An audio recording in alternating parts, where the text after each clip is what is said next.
Hi friends, welcome to smart study planet. Kerala PSC PYQ mock test സീരീസിന്റെ episode number 3 ആണ് ഇന്ന് നമ്മൾ ചെയ്യുന്നത്. 117/2024 ക്വസ്റ്റ്യൻ പേപ്പറിലെ ക്വസ്റ്റ്യൻസ് ആണ് ഇന്നത്തെ മോക്ക് ടെസ്റ്റിന് നമ്മൾ യൂസ് ചെയ്തിരിക്കുന്നത്. അപ്പൊ നമുക്ക് സ്റ്റാർട്ട് ചെയ്യാം. ഇന്ത്യയിൽ ഹരിത വിപ്ലവത്തിന്റെ ശില്പി എന്ന് അറിയപ്പെടുന്നത് ആരാണ്? Answer option A, doctor MS Swaminathan. NITI ആയോഗിന്റെ ഇപ്പോഴത്തെ വൈസ് ചെയർപേഴ്സൺ ആരാണ്?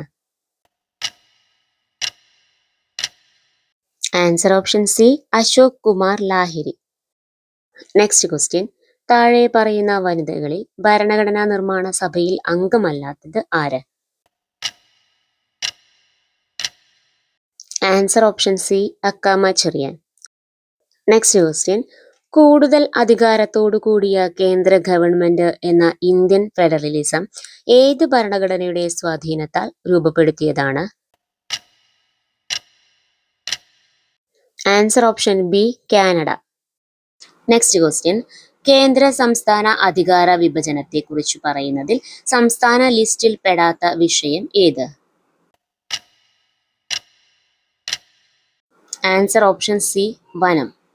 നെക്സ്റ്റ് ക്വസ്റ്റ്യൻ, അമേരിക്കൻ പ്രസിഡന്റിനെ തിരഞ്ഞെടുക്കുന്നത് എത്ര വർഷത്തേക്കാണ്?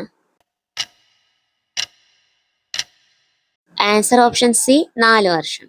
നെക്സ്റ്റ് ക്വസ്റ്റ്യൻ, ഐക്യരാഷ്ട്രസഭയുടെ സെക്രട്ടറി ജനറലായ ആന്റോണിയോ ഗുട്ടറസ് ഏതു രാജ്യക്കാരനാണ്?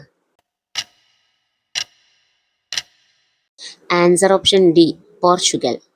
നെക്സ്റ്റ് ക്വസ്റ്റ്യൻ, കൃത്യമായ പ്രജനന കാലഘട്ടമുള്ള ജീവികളിൽ ലൈംഗിക പ്രവർത്തനങ്ങൾ നിയന്ത്രിക്കുന്ന ഹോർമോൺ ഏതാണ്?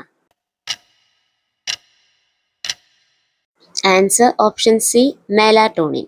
നെക്സ്റ്റ് ക്വസ്റ്റ്യൻ, ദ്രവ്യത്തിന്റെ ഏത് അവസ്ഥയാണ് 2023 കണ്ടെത്തിയത്? ആൻസർ ഓപ്ഷൻ ഡി, ചിറാൽബോസ് liquid state.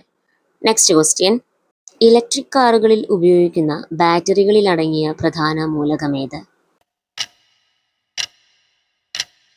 Answer option C, lithium. ഇന്നത്തെ PYQ മോക്ക് ടെസ്റ്റിൽ നിങ്ങൾക്ക് എത്ര മാർക്ക് കിട്ടിയെന്ന് കമൻറ്റ് ചെയ്യാൻ മറക്കണ്ട.